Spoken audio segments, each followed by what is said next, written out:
All right, folks, what is going on? This is episode 664 of the First and Frame Rate Show. I am VF Baller, where we talk about Georgia Southern and Atlanta Falcons football. And I got a quick question. First of all, how about those Atlanta Braves? Atlanta Braves get another division title, and that's pretty awesome.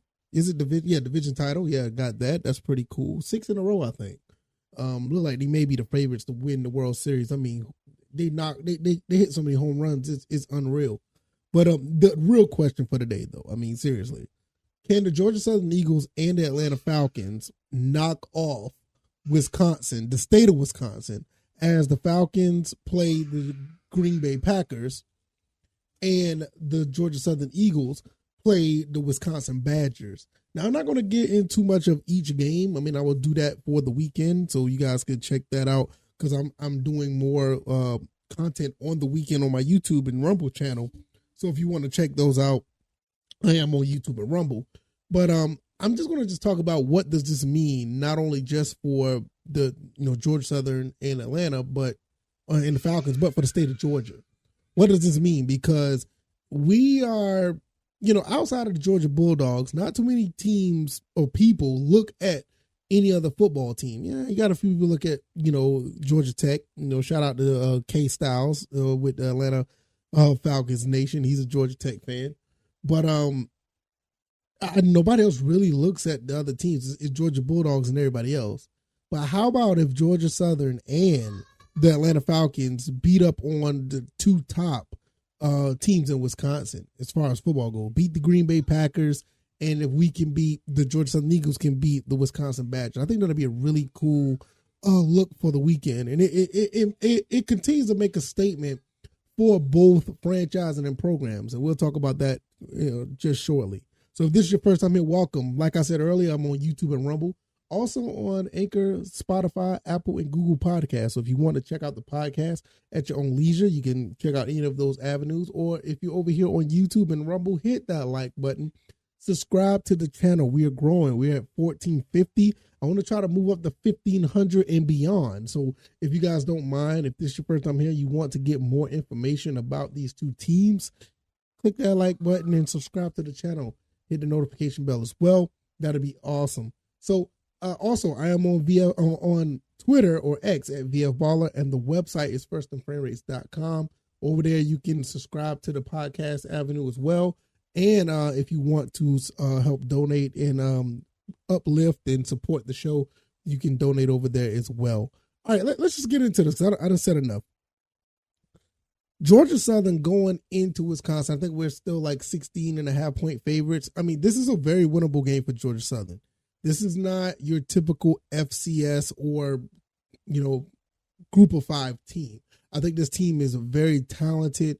They're loaded on offense. The defense is looking much better than they did last year, and they're going to shock some people.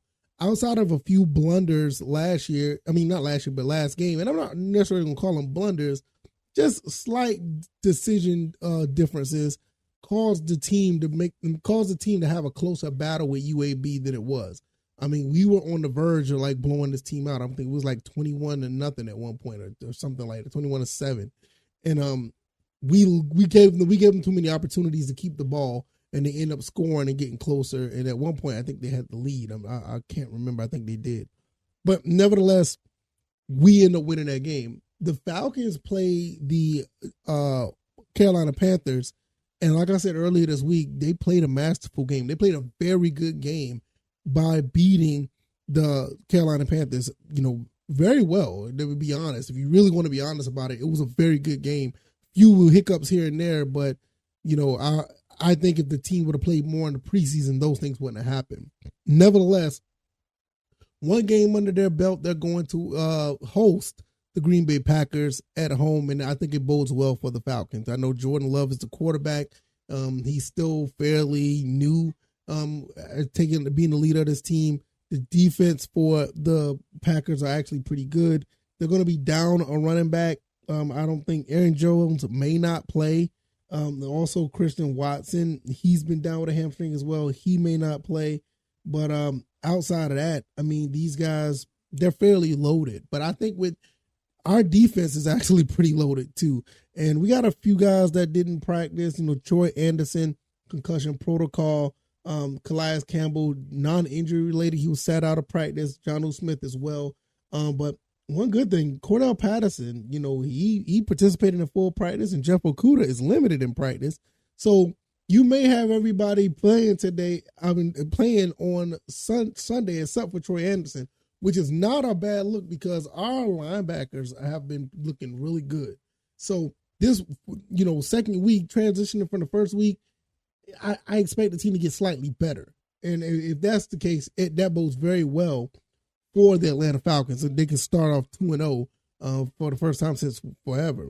Also, when you look at the Georgia Southern Eagles, we're getting Keaton Upshaw back, which, we're getting him for the first time, which is an excellent addition to this passing game. You're talking about a kid that's 6'7", 250 pounds, huge target for Davis Brin. And with Davis Brin passing the way he's passing, I think this is going to be a very difficult matchup for Wisconsin. I don't think their defense is going to be able to keep up with what we got going on. Even if they do, I think we can match them toe-to-toe. So I'm looking at another shootout. Only way I don't look at a shootout, if Georgia Southern defense actually steps up, and I'm not saying step up and do anything, to stop them, but if they actually step up and get some turnovers. If they get some turnovers, and I said stop them on third down, but if they get a couple of turnovers similar to what they did in the UAB game, this could be a really good game for Georgia Southern. I expect this game to be in the, mid-30s, 40s once again, kind of similar to the UAB game. I think the defense is actually going to play. I think they're going to play pretty much the same way they did before.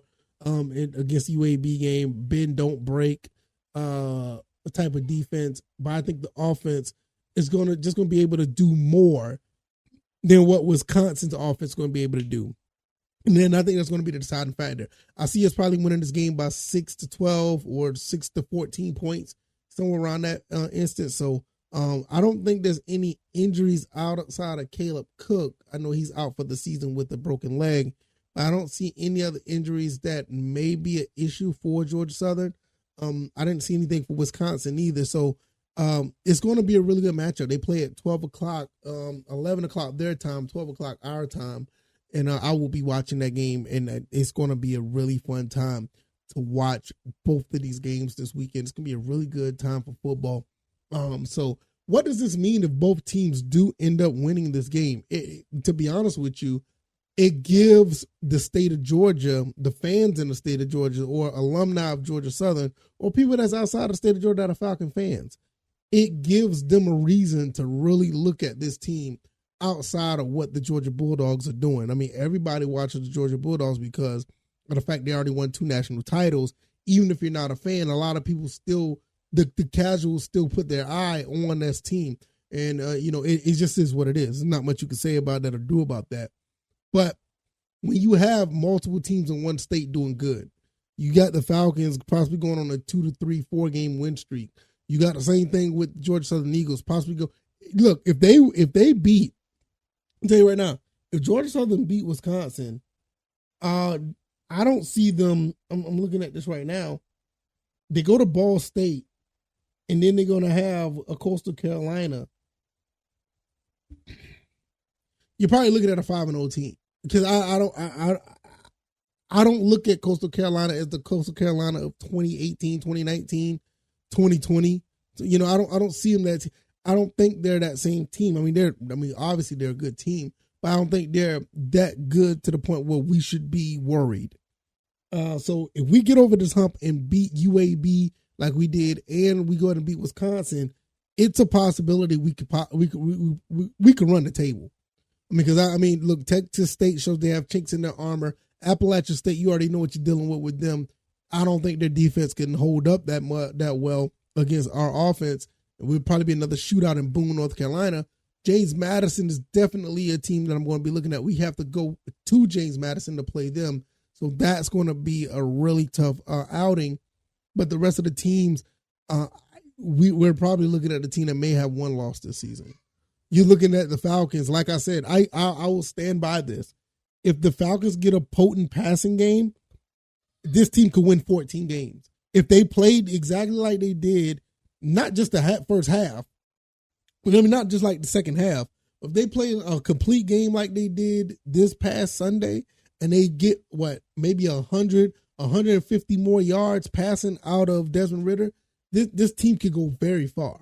And I'm not saying that just because how good the team is. This schedule is very favorable for them.